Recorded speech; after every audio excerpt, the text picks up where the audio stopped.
The lonely cowboy gave all his wealth to the sick. The town renamed itself in his honor.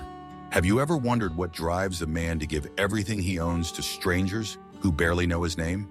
What kind of pain must live in a heart that chooses to die empty-handed so others might live? What transforms a person's unbearable grief into unstoppable compassion? This is the true story of Silas Boone, a lonely cowboy whose heart was so shattered by loss that he decided to spend his remaining years ensuring no other father would feel his pain. A man who lived as a ghost among the living, accumulating wealth he didn't want for a purpose he couldn't speak aloud. In the unforgiving deserts of the American frontier, where men measured worth in gold and gunpowder, Silas Boone chose a different path. He measured his life not in what he kept, but in what he gave away. Not in the enemies he defeated, but in the children he saved from the same fate that took his own. This tale will shake your soul and remind you that sometimes the greatest heroes are those who save others in silence, asking for nothing in return but the peace of knowing they made a difference. Prepare your heart, for what you're about to witness is proof that love is stronger than death, that one broken person choosing compassion over bitterness can change the world forever. Get ready to discover why an entire town renamed itself to honor a hermit who most barely knew, and why, over a century later, his story still brings tears to the eyes of all who hear it. The arrival of silence. The year was 1882, and death had come to Dust Hollow like a thief in the night, stealing the most precious treasures, the children. The dawn broke like a whisper over the frontier town, painting the desert in shades of amber and shadow that seemed to mirror the community's despair. Through the morning mist, cutting through the silence like a blade through silk, rode a figure that would change everything. Silas Boone moved through the awakening world like a man caught between two realms, the living and the lost. His horse, a gray mare named Tempest, picked her way carefully down the rocky trail. Steam rose from her nostrils in the cool morning air, and her hooves rang against the stones with a rhythm as lonely as a funeral bell.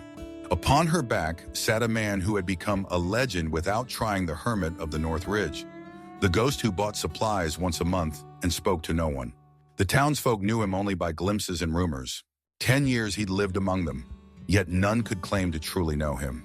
His weathered face bore lines so deep they seemed carved by God's own hand, telling stories of sorrow that no one dared to read. His eyes, blue as a winter sky, held a distance that made even the bravest men look away. But today was different.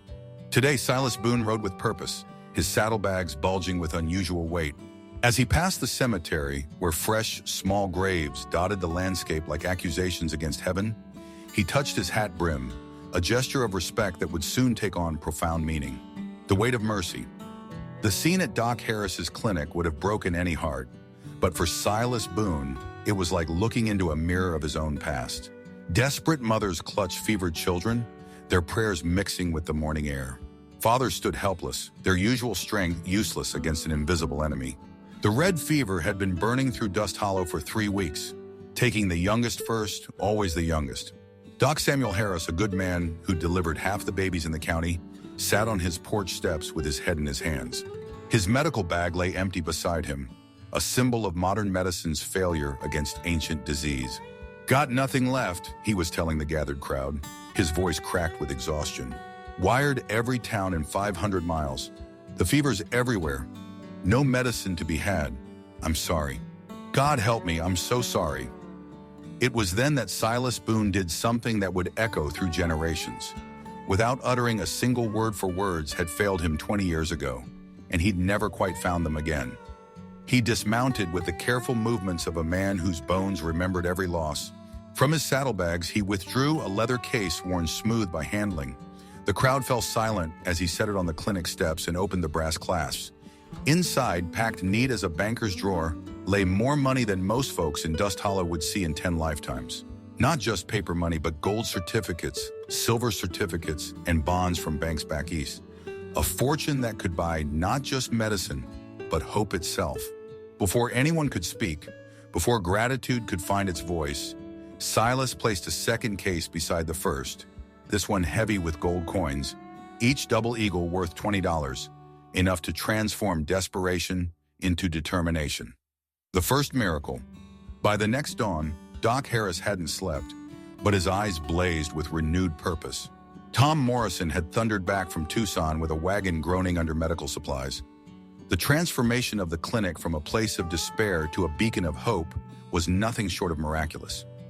Medicine bottles lined shelves that had stood empty: quinine for the fever, laudanum for the pain, and carbolic acid for cleaning wounds. Most miraculous of all, Harris had secured something he'd only dreamed of: a shipment of the new medicine from Germany, aspirin, that could break fevers when nothing else would. But medicine was only part of the transformation.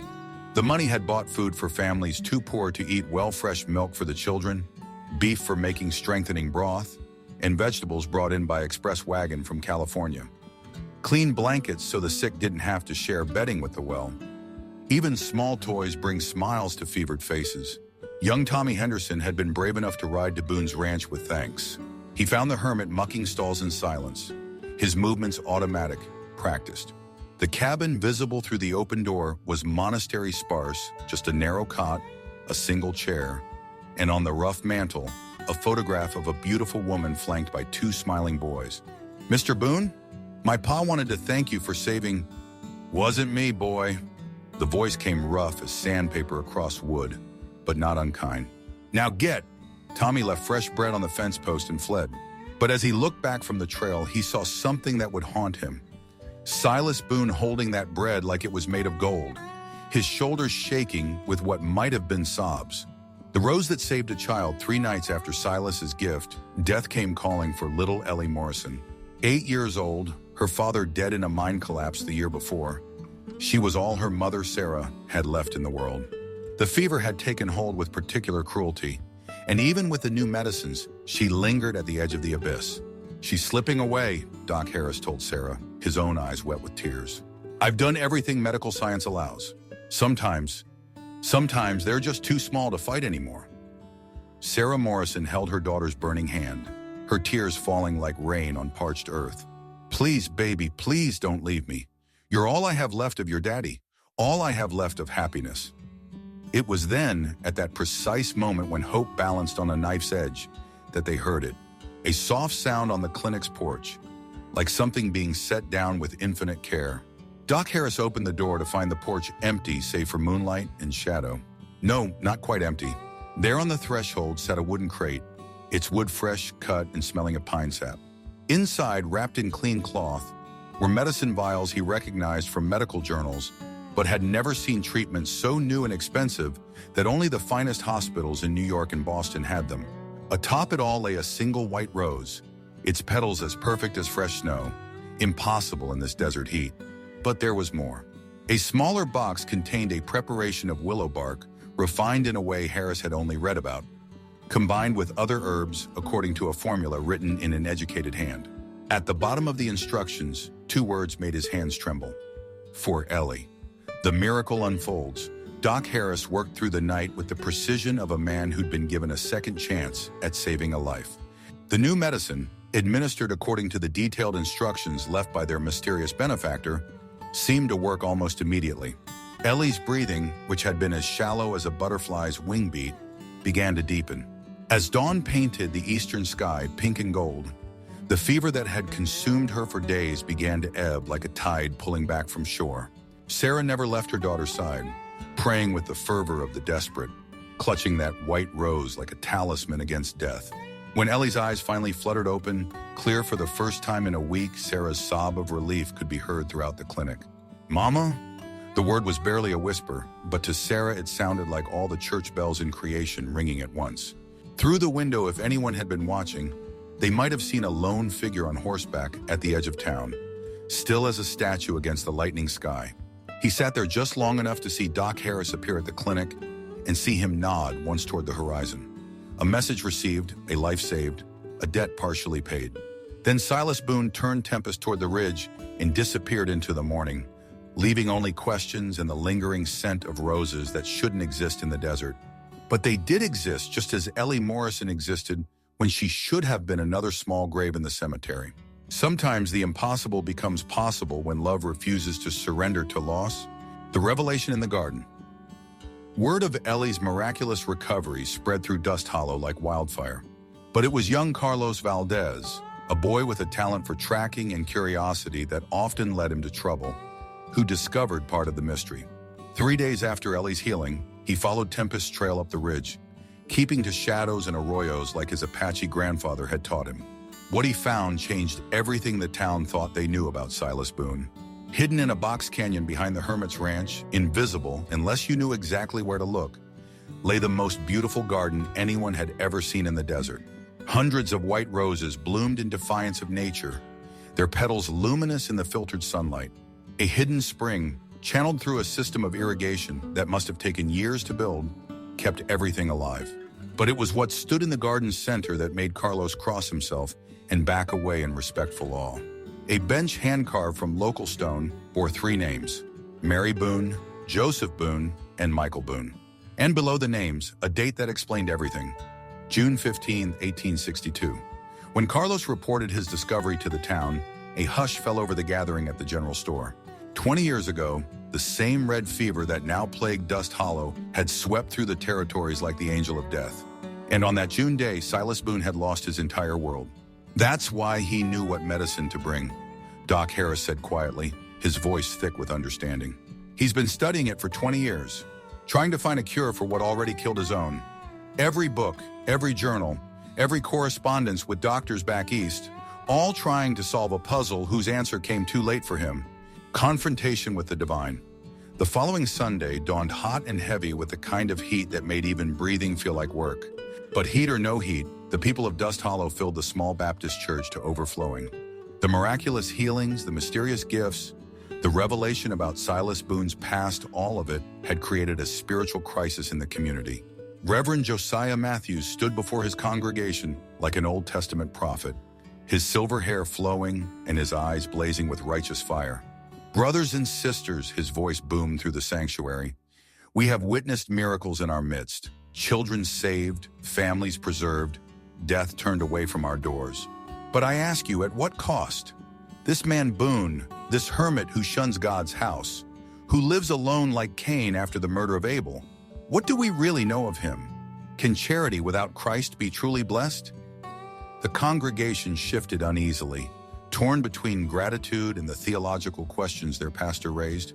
It was at that moment, that precise moment when judgment hung thick in the air, that the church doors opened with quiet dignity. Silas Boone stood in the doorway, his weathered face a map of sorrow that made several women gasp. He was dressed in his best, which meant his coat was brushed clean and his boots polished. But it was his eyes that captured every soul blue depths that held pain so profound it seemed to have its own gravity. With movements slow and deliberate, like a man walking through deep water or deeper memory, Silas made his way down the center aisle. His spurs rang against the wooden floor, each step a lonely note in an unfinished symphony. When he reached the altar, he did something that would be spoken of for generations. He knelt. The confession, the silence in the church was so complete that the buzzing of a fly sounded like thunder. Silas Boone, on his knees before God and man, reached into his coat and withdrew 2 items.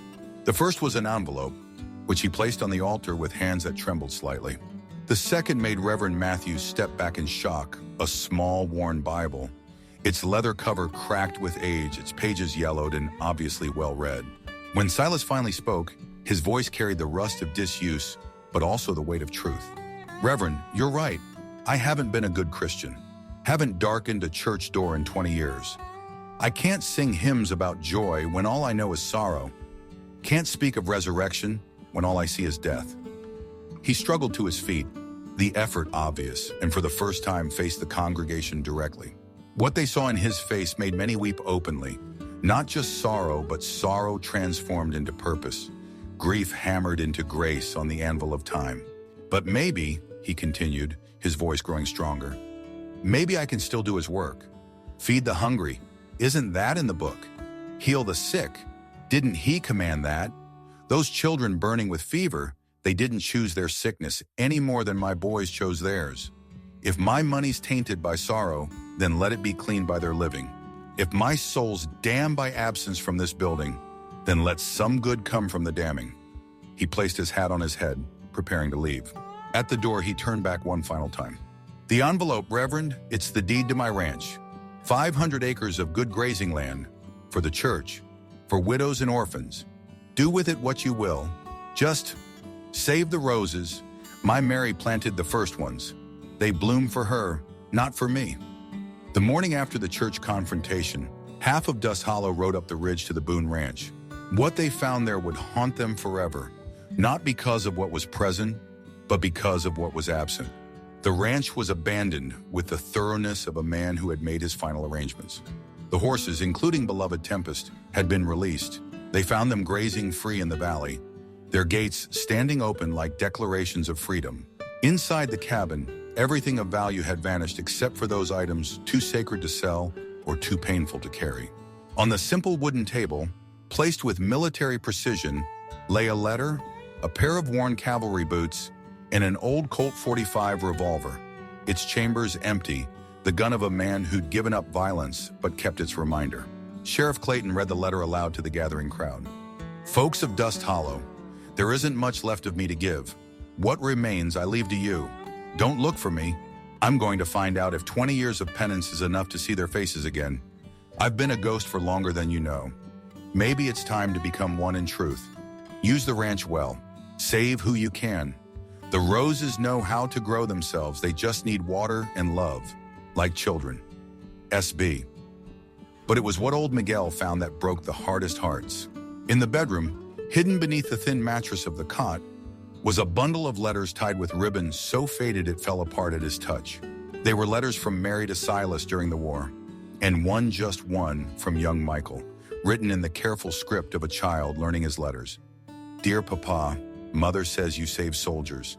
I want to save people too when I grow up. Like you. Love, Michael. They found Silas Boone 3 days later, on a morning when the desert seemed to hold its breath in reverence. Young Tommy Henderson, riding the North Ridge to check on cattle, spotted something beneath the lone oak that had stood as sentinel over the valley for centuries.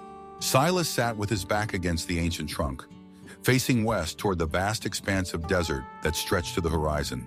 His hat was placed carefully beside him, and his hands were folded in his lap with a piece that had eluded him in life. A red bandana, the only splash of color he'd worn in years, fluttered at his neck like a flag of surrender to a war that had lasted 2 decades. He had died as he'd lived the past 20 years alone, quiet, asking nothing of the world. But clutched in his right hand was a small journal, and the pencil in his fingers suggested he'd been writing when the end came. Sheriff Clayton gently removed the journal, opening it to the last entry. Dawn at the oak, I can see forever from here. The town below, smoke rising from chimneys where families wake to another day. Children who will grow old. Mothers who won't weep over small graves. It's enough. More than enough. I dreamed of them again last night, but this time was different. This time they were smiling. Mary said the roses bloomed beautifully this year. The boys have grown tall in my dreams. The sunrise is spectacular red and gold, like fire and promises. I think I'll rest a while and watch. Maybe close my eyes. Maybe dream again. Maybe this time when I wake, it will be to Mary's voice calling me home. I am tired, but it is finished. Carved into the oak's trunk, where he must have spent hours working, were words that served as his own epitaph. Silas Boone, waited here, 1862-1882. The children lived. That is enough. Tell Mary I tried. The letter that changed everything. The day after Silas's burial, a simple ceremony attended by the entire town. Sheriff Clayton received a package from the Wells Fargo office in Tucson. Inside was an envelope marked with instructions that it be opened only after Silas's death and read aloud to the entire town. The church was packed that evening, every seat filled, every aisle crowded with those whose children lived because of one man's generosity. Sheriff Clayton's voice trembled as he began to read. To the people of Dust Hollow, I write this on the 20th anniversary of my family's death, finally ready to speak truths I could never say aloud. I was once Dr. Silas Jonathan Boone, a young physician so proud of his skills, so certain that knowledge could conquer any challenge. I left my practice in Missouri to serve as a surgeon in the war, telling my Mary it was duty. The truth was more complex. I wanted glory, to prove myself against the ultimate test. For 4 years, I cut and sewed and saved who I could, while boys died under my hands calling for their mothers. I came home covered in honors but changed, hardened, and driven to provide wealth and security for my family. We moved to Fort Sumner, where I built a thriving practice. Mary planted white roses, said they meant new beginnings. The boys thrived. We were happy, so happy that I grew greedy for more. Then came word of an investment opportunity in California. Gold mines seeking medical facilities. It would make us wealthy beyond dreams. Mary begged me not to go. She had a feeling, she said. But I was drunk on possibility, blind to the perfection I already possessed. I left on June 10th, 1862. The fever arrived on June 12th. By the time word reached me and I could return, it was June 20th. My world had ended 5 days earlier. The neighbor who'd cared for them told me Mary fought until the end. Even as fever consumed her, she tended the boys. Joseph went first, calling for me.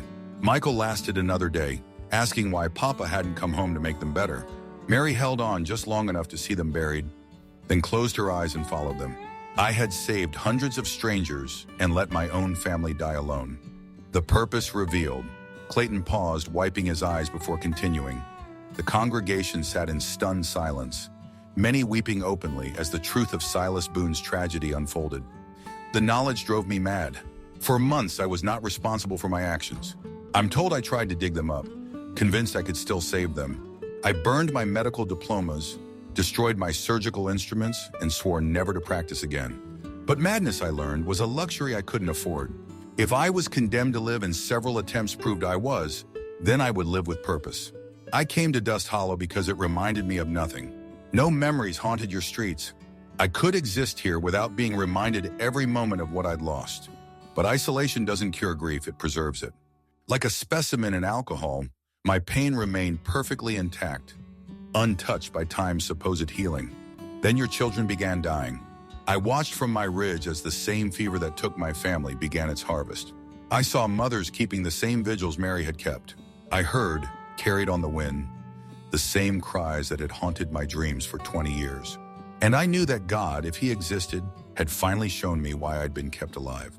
Every dollar I'd saved, every medical text I'd studied, and every lonely year I'd endured had led to this moment. I could not save my family, but I could save yours.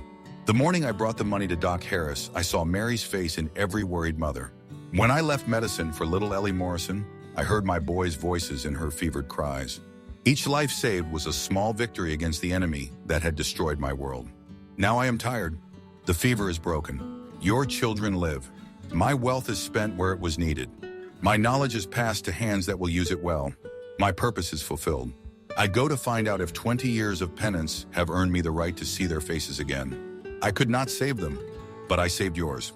Let that be my epitaph. The town transformed. The silence that followed the reading was profound, sacred, and transformative. Then Sarah Morrison stood, still holding Ellie's hand. My daughter lives because a broken man chose to break himself further to save her. How do we honor that? How do we possibly repay such sacrifice? We don't repay it, Reverend Matthews said, his own transformation evident in his tear-stained face. We pass it forward. We become the kind of community that ensures no one suffers alone as he did. We make Dust Hollow worthy of his sacrifice. The ideas came fast and passionately. Doc Harris proposed establishing a medical fund, every family contributing what they could so no child would ever go without treatment. Tom Morrison suggested converting the ranch into a place of healing, but it was little Ellie Morrison whose words changed everything. We should change the town's name. He gave everything for us. Dust Hollow doesn't fit anymore. We should be Boone's Hollow. The vote was unanimous. Not a single hand stayed down. And so in that moment, Dust Hollow died, and Boone's Hollow was born. Not just a change of name, but a transformation of identity. They were no longer just a frontier town trying to survive. They were a community forged by sacrifice, bonded by gratitude, and committed to ensuring that Silas Boone's pain had created something eternal. Within a week, the old sign came down. The new one, carved from ironwood that would last centuries, read, Boone's Hollow where sorrow became salvation, founded 1871, reborn 1882. And at its base, planted with ceremony and tears, white roses from Silas's hidden garden, Mary's roses, now the town's roses, blooming impossibly in the desert. The unexpected visitor. 2 weeks after the town's rechristening, a woman arrived on the evening stage. Catherine Palmer, elegant despite travel dust, clutched a single white rose with hands that trembled. Her story added another layer to the mystery of Silas Boone's compassion. 6 months ago, I was dying in Tucson, she told the gathered crowd. Consumption. No money for treatment, no hope for survival. A man I'd never met paid for everything: the sanatorium, the doctors, and a full year of medicine. He left only this rose and a note: "For Mary's sake." I never saw his face, never learned his name until I heard about your town. I came to thank him, but Sheriff Clayton led her to the grave, now properly marked with a headstone paid for by community collection. As Catherine knelt to place her rose among the growing garden of tributes, more stories emerged. The widow who'd found her mortgage mysteriously paid. The miner whose children received medicine delivered in the night. Dozens of secret acts across the years. A network of kindness so vast it defied comprehension.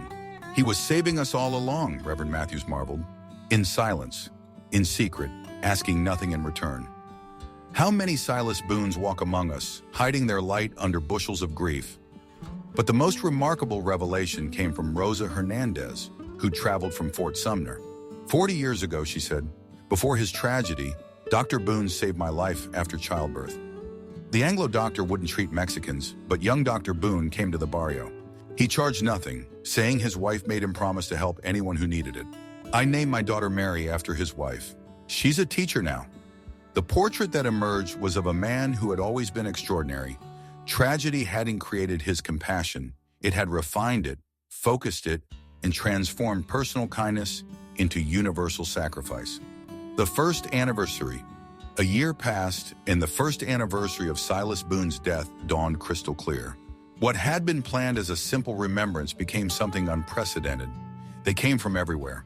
Riders from the east, wagons from the west, and families on foot from the south. Word had spread across the territory and beyond. Boone's Hollow was holding a remembrance, and anyone touched by Silas Boone's kindness was welcome. By noon, over 1,000 souls had gathered. Former soldiers he'd saved in the war, families from towns hundreds of miles away who'd heard about the miracle medicines and made desperate journeys, children who lived because of treatments he'd developed in his lonely research. The town's population had swelled fivefold. The ceremony began at the new monument in the town square, a fountain fed by water from Mary's spring. The sculpture, carved from white marble, showed three figures: a woman planting roses while two boys played at her feet. Standing apart, watching with infinite love and sorrow, a man with a medical bag reached toward them with one hand. Margaret Whitmore, who'd revealed herself as Mary's sister and established a foundation to continue Silas's work, pulled the cord. As the covering fell away and water began to flow, white rose petals scattered in the fountain created patterns that seemed like messages from beyond. Then began what would become known as the March of Hats. Without prompting, an old Confederate soldier stepped forward and placed his worn campaign hat at the monument's base. For the doc who saw only wounded boys, not uniforms. A mother placed a small bonnet. For the man who saved my daughter. Then they all came, a line stretching through town, cowboys and merchants, rich and poor, each placing a hat and speaking a name of someone saved. The eternal vigil. The pile of hats grew into a mountain of gratitude. But the most moving moment came when the fever survivors' children from various towns stepped forward together. Led by Ellie Morrison, now 9 and glowing with health, each child placed a white rose and spoke the same words: "We live for those who didn't." The phrase caught fire, rippling through the crowd. We live for those who didn't. It became a chant, a promise, a prayer. 1,000 voices raised together, echoing off the canyon walls. Then in processional silence, they walked to the cemetery. At Silas's grave, now surrounded by a garden of white roses, all in miraculous bloom, they found Margaret had commissioned a new headstone. Dr. Silas Jonathan Boone, beloved husband of Mary, devoted father of Joseph and Michael, savior of countless lives, 1827, 1882. Greater love hath no man than this, that a man lay down his life for his friends. John 15:13. One by one, people removed their hats in the gesture of ultimate Western respect. The 1,000 hats created another mountain, but this time many tucked notes inside promises to help others, to transform their own pain into purpose, and to tend the roses of compassion in their own communities.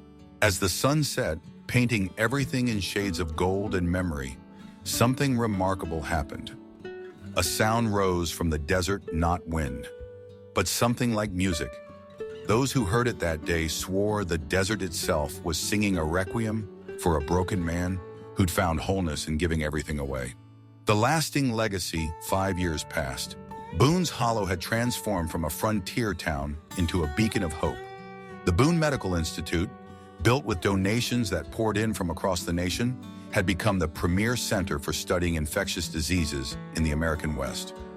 Young doctors came to study Silas's journals, learning treatments he'd developed in solitary anguish. But it was young Ellie Morrison, now 14 and determined to become a doctor, who made the final discovery. In the false bottom of an old trunk, she found one last letter. To be opened only when Boone's Hollow has become what I dreamed, a place where no child dies of preventable disease, where compassion is the highest law, where my family's death means other families live. If you're reading this, then perhaps redemption is possible after all. I forgive God and myself. 10 years of perfect love with Mary and the boys was more than many receive. Every act of kindness in Boone's Hollow is a flower on their graves. Every child who laughs is Joseph and Michael at play. You are living proof that love is stronger than death. I've enclosed Mary's wedding ring. Place it in whatever building serves the healing arts. Let it remind all that at the heart of medicine is love. At the core of healing is sacrifice. When the wind blows from the north, when roses bloom in the desert, when a child recovers against all odds, know that love never dies. It just changes form. Tell them I tried. Tell Mary and the boys I tried so hard, and tell them I'm coming home. That evening, as the 5th anniversary began, snow fell in the desert October snow. Impossible snow, white flakes like celestial rose petals. 1,000 voices raised amazing grace to the swirling sky, and in the silences between verses, they heard the wind carrying laughter, a woman's gentle laugh, boys' giggles, and underneath, a man's quiet tears of joy. The miracle continues today. Over a century later, Boone's Hollow remains. The Institute has trained thousands of doctors who carry the Boone philosophy. Medicine without compassion is mechanics. Healing happens in hearts before bodies, and one person's transformed suffering can heal nations. The white roses still bloom, descendants of Mary's garden. Scientists discovered their secret roots that go 20 feet deep, searching always for water, for life, for hope. Like the man who tended them, they survive by reaching toward what others cannot see. Every October, the March of Hats continues. People come from around the world, leaving everything from baseball caps to surgical caps. The fountain flows eternally with water from Mary's spring. Children play in its spray, their laughter echoing off the same canyon walls that once heard only sorrow. In the archives, Silas's journals yield new insights. His understanding of disease transmission predated scientific acceptance by decades. His herbal combinations have been validated by modern pharmacology. But his greatest discovery was simple. Broken hearts can choose to heal others instead of breaking more. Visitors see more than monuments. They see a community transformed by one man's choice to transform pain into purpose. Every garden blooms with white roses. Every child who plays carries the legacy of those who didn't grow old. At the cemetery, Silas's grave is never without fresh flowers, parents whose children were saved, doctors inspired by his example, and strangers who heard the story and came to pay respects. And sometimes when conditions are right, full moon, blooming roses, a child's fever breaking, people say you can see him, a lone rider on a gray horse, no longer alone. Shadows ride beside him, a woman in a flowing dress and 2 boys racing ponies. They ride toward eternal sunset, whole at last, their sacrifice complete, their love triumphant over time and death and every sorrow.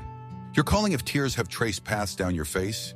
If you feel Silas's sacrifice echoing in your chest, then know this. You too carry the power to transform pain into purpose. You too can choose love over bitterness. You too can be the reason someone else's child lives, laughs, and grows old. The story of Silas Boone spreads far beyond Boone's Hollow. It's told in medical schools as an example of how personal tragedy can fuel scientific breakthrough. It's shared in churches as a testament to faith persevering through devastating loss. Parents whisper it to children as proof that one person can make a difference. But the message is always the same. Love doesn't die with death. Grief can become grace. A broken heart can choose to heal others rather than spread its breaking. And sometimes the greatest heroes are those who save others in silence, asking nothing in return. Every citizen of Boone's Hollow takes an unspoken vow to help others as they were helped, to transform their own pain into purpose, to tend the roses, and to continue the work. They know they carry a debt that can only be paid forward. When strangers arrive sick or desperate, they find doors open and hands extended. When children fall ill, the whole town rallies. When anyone faces loss, they're surrounded by those who understand. "We live for those who didn't" has become more than a motto. It's a way of life. The children are calling. The roses need tending. The work of love is never finished. Remember that one person can make all the difference. Remember that love is stronger than death. In Boone's Hollow, when the wind blows from the north and the roses bloom impossible white, they know the truth that Silas Boone discovered through unbearable loss. That love is the only thing that survives death, that compassion is the only currency that matters, and that a single broken heart choosing others over self can create ripples that become waves that become oceans of healing. The lonely cowboy who gave all his wealth to the sick received the only reward he ever wanted: reunion with those he loved. But more than that, he proved that one person's grief can become 1,000 people's grace. That sorrow can become salvation. That the worst thing that ever happened to you might become the best thing that ever happened to someone else, if you choose love over bitterness. Write his name in your heart, Silas Boone. Write their names in the stars, Mary, Joseph, Michael. Write your own name in the story of those who choose to heal rather than harm. For in the end, we are all broken. But in our brokenness, we can choose to let the light through. We can choose to water roses in the desert. We can choose to save others with the strength we found in our own salvation. The fountain flows eternally. The roses bloom impossibly. And somewhere, always, a child lives because a man chose to transform his unbearable loss into unbreakable love. This is the story of Silas Boone. This is the legacy of Dust Hollow becoming Boone's Hollow.